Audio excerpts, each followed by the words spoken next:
Ал эми кафарат боюнча кандай кафарат бар? Мындайча айтканда анын кечирим жолдору кандай, эмне кылыш керек дегенде, кафарат бир гана кошулганга келген. Орозо күнү күндүзү аялга кошула турган болсо, ошонун кафараты бар. Алымдар бул маселеде талаштуу. Кээ бир алымдар айтат, бул кафарат баарына тиешелүү дейт. Орозодо ким кандай жол менен оозун ачкан болсо, ага эмне кафарат кылыш керек дейт. Кээ бир алымдар айтат, жок, бул орозодо кошулганга гана тиешелүү дейт. Негизи хадис ушул кошулганга гана келген да, башка нерсеге келген эмес. Ал кандай десе, эгерде кимде ким күндүзү орозодо айылына кошулуп кое турган болсо, анда ал үчүн биринчиден бир кулду азат кылыш керек. Эгерде кул таппаса, кул азат кылууга мүмкүнчүлүк болбосо эмне? 60 кедейди курсагын тойгоз керек.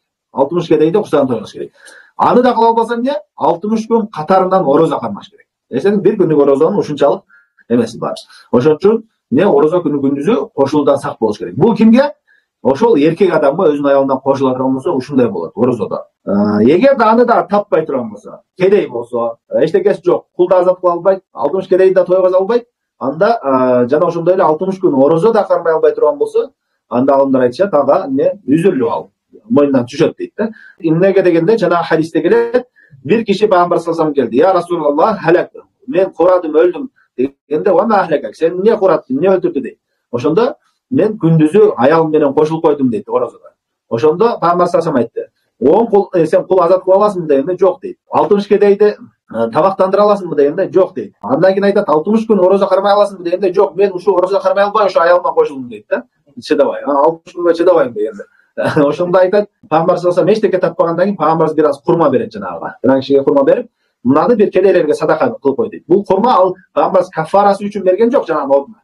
Жөн эле абалы кедей болгон үчүн. Анан ал киши айтат, менден да кедейрээк адамга садака кылайынбы дейт да. Ошондо жок, сен өзүң алып үй бүлөң менен жеп кой дейт да. Демек Пайгамбар саллаллаху алейхи ага кийин мүмкүнчүлүгү болгондо кафара кыласың деген жок. Эгерде кафарага мүмкүнчүлүгү жок боло турган болсо, ал үзүрлүү болот да, түшөт. Ал эми аялы үчүнчү дегенде, эгерде аялы дагы ошого кошулууга макул болуп аткан болсо, каршы чыккан эмес болсо, ал чоң күнөөкөр болот. Ал эми аялды мажбурлап эле кошулуп койсо, эркек киши, аял мажбурлап кошулуп кое турган болсо, баарды эркек кишинин жоопкерчилиги болот. Эгерде аял кишини мажбурлабай эле өзү макул болуп кошулган болсо, аял киши дагы чоң күнөөкөр болот, ал казасын кармаш керек. Эркек киши жана күндүн казасын кармайт, жана кафарат кылат. Ал эми макул эмес болгон болсо, мажбурлаган болсо, аял киши казасын да кармабайт, ага күнөөкөр да болбойт да. Бирок чындап эле каршы чыгыш керек да. Жөн эле наз кылып койбостон, чындап эле каршы чыккан болуш керек.